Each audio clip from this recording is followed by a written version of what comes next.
and welcome to Smarter, Richer, Braver, the podcast that's specially curated for you, a generation of young people who want to step up, stand out, and live life on their own terms.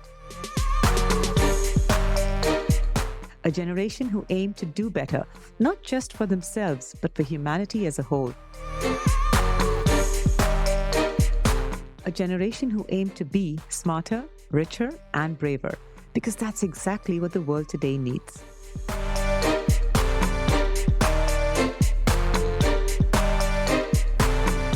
I'm your host, Marilyn Pinto, author and founder at KFI Global, and I'd like to warmly welcome all you Gen Zers. A special shout out to all our KFI Global students listening in. Please know that this podcast was made with you in mind, and I promise it's going to be worth your attention.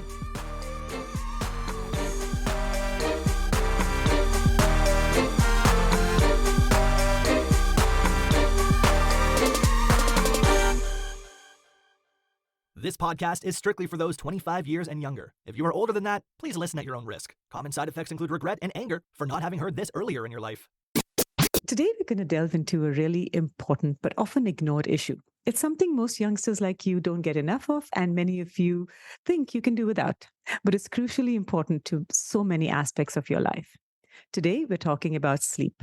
Yes, that's right. Those precious hours of rest that often get sacrificed in the name of late night study sessions, binge watching Netflix, or doom scrolling through social media. But here's a catch. Sleep isn't just downtime for your body. It's a powerhouse of potential waiting to be harnessed. In this episode, we're going to uncover the incredible impact sleep has on your daily life. And we have just the expert to guide us through this. Dr. Shane Creado is a distinguished general psychiatrist, a sports psychiatrist, and a sleep medicine doctor. He's here to talk to you about why sleep is not a luxury. It's necessary for success so that you can lead a life that's smarter, richer, and braver. Welcome to the podcast, Shane, and thank you so much for doing this. Thank you for having me, Marilyn. An absolute pleasure to be with you today. Shane, tell us, why do you do what you do? I start off with physical therapy because my grandfather had a stroke and I saw how important and helpful it was. So I went into medical school and became a psychiatrist. And during my training in psychiatry, I realized that there was a huge overlap between sleep problems and anxiety, sleep problems and depression, sleep problems and ADHD. Every major psychiatric problem had a large sleep component, which was going largely unaddressed. I did the sleep medicine training, and I was also involved in sports psychiatry at the time, and been on the board for the International Society of Sports Psychiatry for 9 years now. And I found a huge need there, and I decided to devote my life to it and the book, and here we are. That's an inspiring story. Okay, I'd like you to talk about the common misconceptions that many young people have about sleep. What are they, and could you dispel these for them? One of the big ones is people think sleep medications are the best treatment for insomnia. That is completely wrong. In fact, sleep medications should be the last resort when everything else has been attempted to the right degree. And the gold standard treatment for insomnia, and even the current guidelines, is cognitive behavioral therapy for insomnia. Another big one is that, well, there is a big difference between fatigue and sleepiness. Sleepiness is, you can doze off in different situations during the day, whereas fatigue is you're tired, like you've run a marathon, but you're not exactly going to doze off. And those are very different things. When we understand the symptom, we can treat them much, much better. And the third one is a lot of the stuff we read in terms of sleep hygiene. If you go to Google and type sleep hygiene or sleep habits that are supposed to be healthy, a lot of this stuff is wrong and too generalized. And that's why in my Instagram channel, Peak Sleep Performance, I have a whole series of mini videos called Sleep BS, which means bad science. So telling all the myths regarding sleep and really what the truth is about all these common questions people have. Is melatonin good for you? Maybe in the right dose at the right time, only helping nudge your brain to fall asleep, but not stay asleep. And higher doses can actually affect your growth if you're a growing child or teenager, and can also affect your functioning in the daytime because you'll feel very sleepy and tired. So there's a lot of myths out there. And so people struggle for so long. People might think, well, screens, maybe. Yeah, that's a good one. But anxiety, stress, It's danger mode, right? It wakes your brain up. And if sleeping is the most vulnerable thing we can do, it's incompatible with stress. That makes sense. You talk a lot about how lack of sleep affects and impacts academic performance in young people. Considering our audience is specifically around young people, could you delve a little deeper into the academic performance aspect? So that's really important. Even when I was studying for my medical school exams, I would Ah, try and stay up because what happens when time is short? We compromise on sleep. yeah. And we all know from the literature now that they said, it's important to get sleep after you've learned something to consolidate that information, but it's also important that you have optimal sleep prior to learning. In fact, when they looked at people who were sleep deprived, one group of people who were not allowed to sleep one night, and then you have another group which was allowed adequate sleep. The sleep deprived group had a drop in 40% in their ability to make new memory. Is that like a 90% versus a 50%? That's insane when it comes to making new memories, learning new information. We've seen this in data here in the US. They found that sleep disturbances were an independent predictor for poor academic performance that was equivalent to the academic performance seen in alcoholics. And Wow. that's shocking, but also it makes sense because when we look at the brain scans, we see the same areas that are damaged in frequent alcohol use are the same areas that are damaged in head injuries, like my football players and boxers and MMA fighters, and the same areas that we see in sleep deprivation, alcohol, brain injuries affect the brain in the same areas. That is amazing. I never knew that. First of all, I can't get over the fact that there's a 40% drop in making new memories. That's a lot. And the other thing is that you said in your earlier statement that 8 hours is not enough, 9 to 11 hours. We do realize that most teenagers aren't getting a fraction of this sleep. Yes, and it shows in the mental health explosion that's taken place all across the world. A lot of kids are misdiagnosed with ADHD when in fact they have sleep deprivation or sleep apnea. Then they put on stimulant medications. If you scrimp on it and get less than 6 hours of sleep, 7 hours of sleep, you're not going to remember the seven chapters that you studied. So that's 60% of what you think you know, and then a 0% of what you didn't look at, or 60% of everything you've read. So some people may say, oh, wow, well, I got an 80%. Lucky you. It's not going to sustain for long. And so if you're sleep depriving yourself or smoking weed or doing other things that hurt the development of that area, it will be directly associated with lower IQ. And we need every IQ point we could possibly get. What would you say are some of the other effects of the lack of sleep, especially in teens and young adults? Yeah. So the academic performance is a big one that we mentioned. Yeah. Also, growth. So, growth hormone is secreted in your deep sleep. So, the hormones are the gatekeepers of the cells, and teenagers anyway have a hard time regulating their hormones. So, you're going to have a situation where your growth might be stunted, your muscles might be weaker, your sports performance will be significantly reduced. And that's why I wrote the book. So, if you're 20 years old, you'll have the testosterone levels of someone who's 30. If you're 30, testosterone levels of someone who's 40, so on and so forth. And obesity. So for every 4 hours of sleep your brain doesn't get, it thinks you need to eat 900 more calories. That's one of the direct links between obesity and a lack of sleep. The hormone that makes you hungrier goes up with less sleep. Your testosterone levels reduce. Your stress hormone cortisol levels increase, which means when you're consuming food, your body thinks you're going into starvation or stress mode, so stores everything as fat. And then Okay. every fat cell converts testosterone to estrogen, which leads to more weight gain. So by It's those a vicious mechanisms, cycle. it's a very vicious cycle. It's a domino effect in terms of obesity. That's really profound. What, according to you, are some of the most common sleep challenges that you see among young people? Why don't they seem to get enough of sleep? So the most common things teens do is they don't know how much sleep is optimal for them. How do you know? Well, if you're on vacation, summer break, or traveling with your family, how much sleep do you typically get? What does your brain go to that makes you feel refreshed? So I don't think about sleep hours anymore, Marilyn. I think about sleep cycles. One sleep cycle is 90 minutes. So 6 sleep cycles is 9 hours. So get adequate sleep for your brain, number one. Number two, keep to a fixed wake up time every single day. Because if you're waking up early for schools, it is what it is. You need to go to sleep at a suitable time so that you lock in that amount of total sleep. Your brain isn't a light bulb, it can't just switch on and off. So you need to have a nice, calming, winding down routine before you go to bed at night.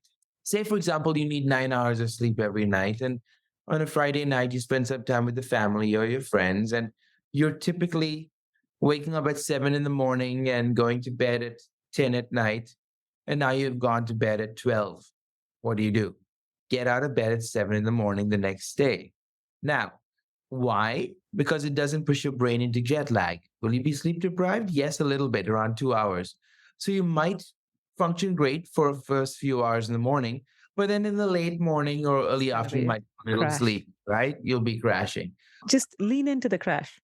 Get your sleep Yeah. cycles in. Yep. To compensate for the total sleep need that you have in a 24-hour period, it's not going to affect your ability to fall asleep that coming night because you're only making up for your total sleep need. That's true. But also, it's not moving your body into different time zones. You're not feeling cranky all weekend. Okay. Are there any specific sleep disorders that are more prevalent in this age group? We're talking about teens to young adults. Yes, there's a lot of teens who are deficient in iron levels and vitamin D. Both are crucial for sleep regulation. And vitamin D levels should not, the normal ranges are 30 to 100. For sleep benefits, I want to see them above 60. So 60 to 100 is ideal. So social jet lag, restless leg syndrome, also narcolepsy or excessive sleepiness tends to kick in teenage years. So the last thing is sleep apnea, right? Sleep Yeah. apnea, we think it's typically older. Yeah, but a lot of kids have sleep apnea because they might have enlarged tonsils or enlarged adenoids because of chronic allergies. And so it blocks the airway. And so they don't get enough oxygen going into the lungs, the brain. So if someone notices that their child or teenager is snoring, even if they're slim because of the adenoids of the tonsils, first see an ENT doctor to see if there's any obstructions there. If they remove the adenoids of the tonsils, usually the issue is resolved completely. This podcast isn't meant to entertain you. It's meant to help you do life better by showing you how to think about and navigate important issues that aren't usually talked about to youngsters. But we believe that you need to hear this because it has the potential to change your life and the lives of other young people like you. So please share this episode with someone you care about, and if you haven't already, please hit the follow button. It helps us get these meaningful insights and messages in front of more youngsters.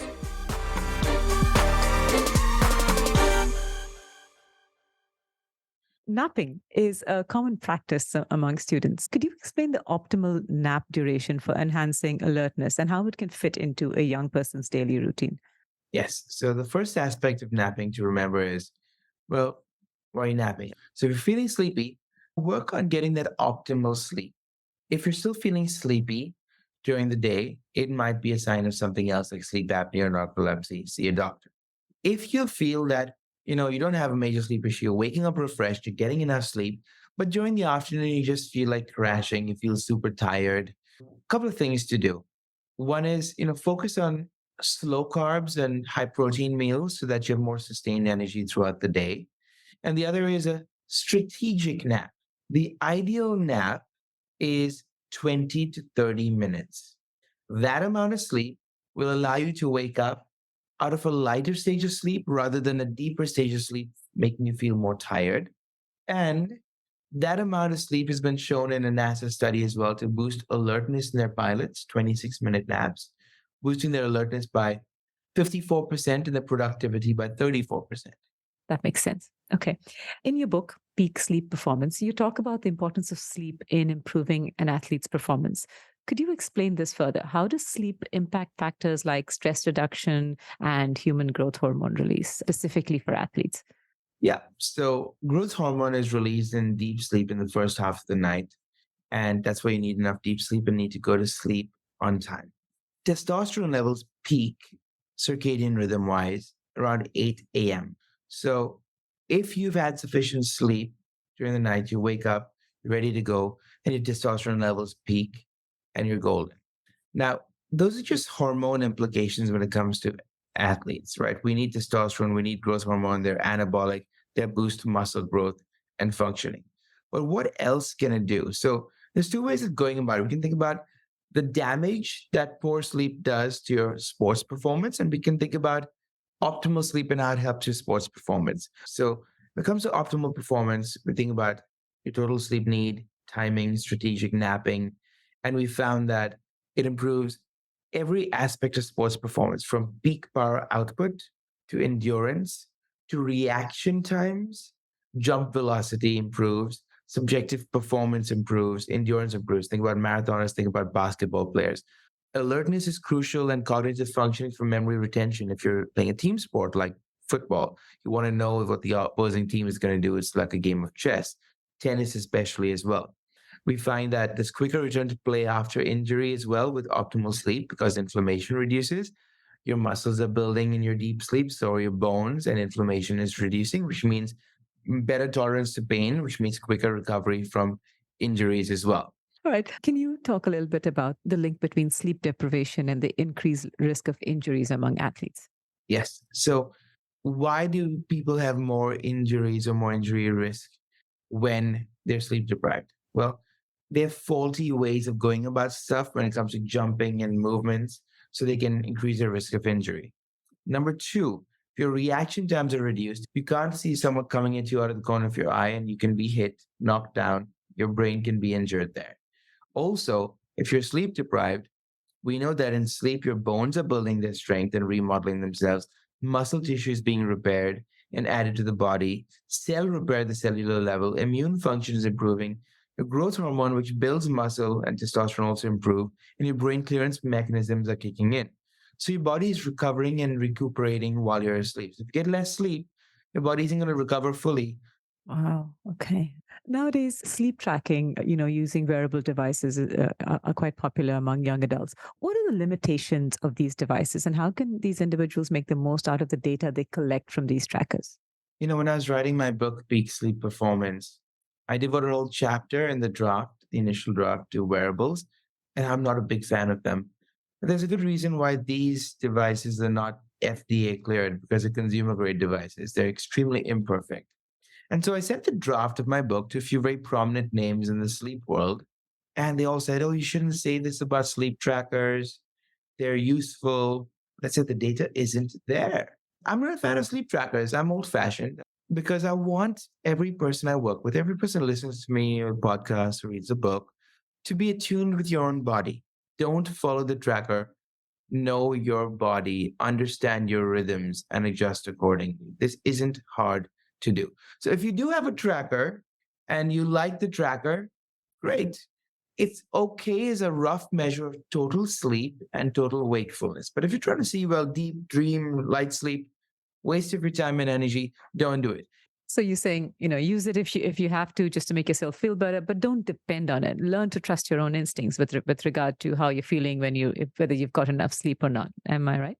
Yes. What, in your experience, are some signs that a teenager or a young adult may need professional help with their sleep issues, and what are the available treatment options? So waking up tired or sleepy, feeling sleepy during the day, feeling you need way more sleep than the average person. So more than 10, 11, 12 hours, it might be narcolepsy.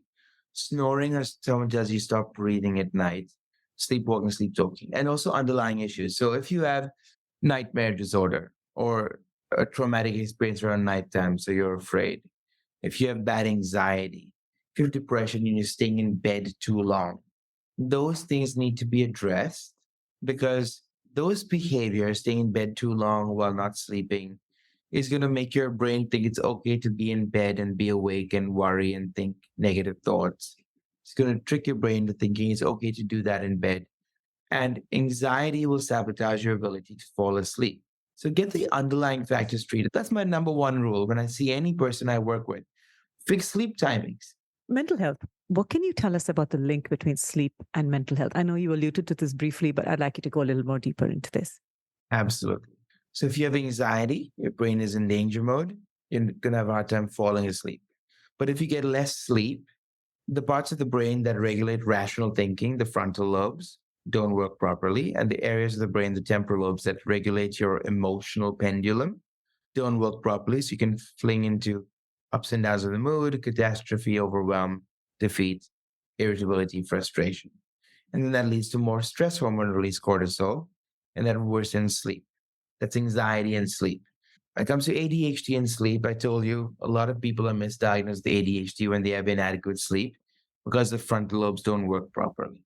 When it comes to bipolar disorder and sleep issues, getting less and less sleep is one of the main warning signs that you're going into mania or hypomania. So getting adequate sleep can actually offset a manic episode and make you more resilient to the depressive episodes. When it comes to PTSD, there's direct relationships with sleep problems because of nightmares, flashbacks, bed avoidance. But if you sleep deprive yourself, you're also going to get more nightmares because your brain needs to catch up on more dream sleep. And there's direct correlation between chronic sleep deprivation and suicide risk, especially in the youth today. Are there any emerging sleep research findings or trends specific to teenagers and young adults that you find particularly interesting or concerning? Definitely concerning when it comes to the pandemic, when it comes to working from home or online classes. You can just record the thing and you can doze off in front of the computer or your tablet or your phone. That's going to mess with your sleep rhythms and training your brain to know that the bedroom is your cave. It's not supposed to be used for all these things. And we see direct correlation in the massive uptick in depression, anxiety, suicide in the young population that directly maps onto sleep problems in the youth. 69% of high school students in the US don't get enough sleep. And whoever's listening today, if they're a teenager and your ideal amount of sleep is between 9 and 11 hours, how many of you are getting maybe 7 hours and you think that's great? If you're on the lower end, if your brain needs 9 hours of sleep and you're only getting 7 hours each night, each week you're losing out on 14 hours of sleep. You can't make that up. So that's a really scary trend, not only because we're looking at lower GPAs or sports performance or risk of injuries or obesity epidemic and pandemic that's happening now, the mental health issues, but you're setting yourself up for risk of hypertension, diabetes, cholesterol problems, early menopause, infertility issues, horrible inflammation like Crohn's disease, twice the risk of relapse with poor sleep, direct correlations with heart attacks, strokes, sudden death, irregular heart rhythms, which is why the American Heart Association is now mandating that their cardiologists screen people for things like sleep apnea and dementia risk. One of my closest friends, they got a baby this year, and I first decided to give them information on how to train their baby on how to sleep better. Because within those first 6 months, a mother's DNA ages between 3 to 7 years because of sleep loss. Yeah, I didn't sleep for a whole year after I had my first child. Oh gosh, no wonder. What can we do to get better sleep? First up, find how much sleep is right for you and consider your chunk of sleep every night as your mini vacation. Okay. You should never compromise on that because if you do, it's going to lead to what I call the cascade of catastrophe. Impact your relationships with your spouse, your siblings, your schoolwork, your work productivity, increase your risk of injuries, and the downstream effects with obesity, concentration, memory, sports performance, risk of serious health issues down the line. So lock in those 7, 9, 10 hours, whatever works best for you, in stone. Everything else will flow from there. Number one, keep a fixed wake up time every single morning. And when you wake up, maybe do some deep breathing exercises. The abdominal breathing technique flushes out toxins that build up in the brain to 120% of normal levels. Get some sunlight on your face to get your melatonin levels down and lock in and strengthen that circadian rhythm that's affected by light and melatonin.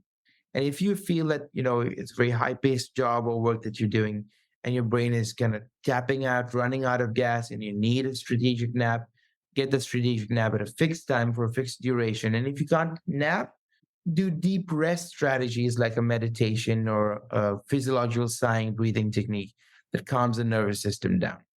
Getting Okay. 7 or 8 or 9 hours of sleep and not waking up refreshed is also not normal because you're not getting that quality sleep that's linked to all the benefits and downstream effects we've spoken about today. We're going to put all the links to your book and your website and your and all your social media channels in the show notes. So I think that's going to really help. But Shane, before we let you go, what message do you have for our young listeners? Sleep is modifiable, it's direct, requires zero effort, unless you have insomnia, in which case you see me.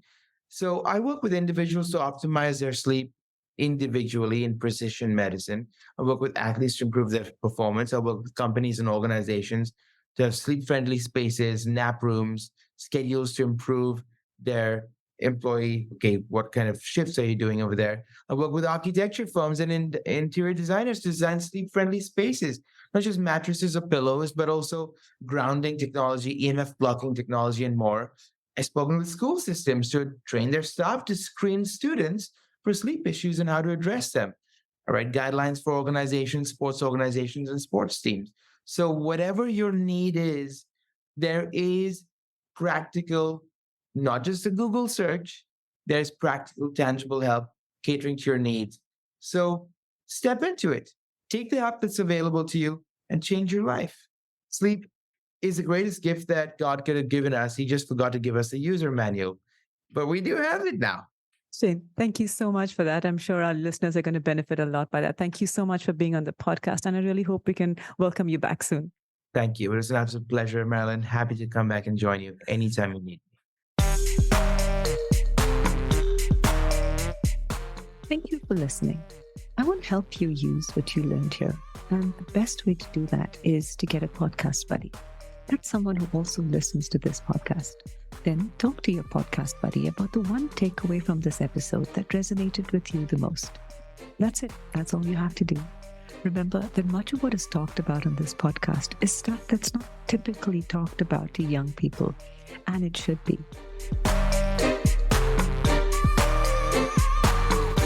It's stuff that you need to know so that you can lead a life that's, you guessed it, smarter, richer, and braver. This is your host, Marilyn Pinto, signing off. Until next time.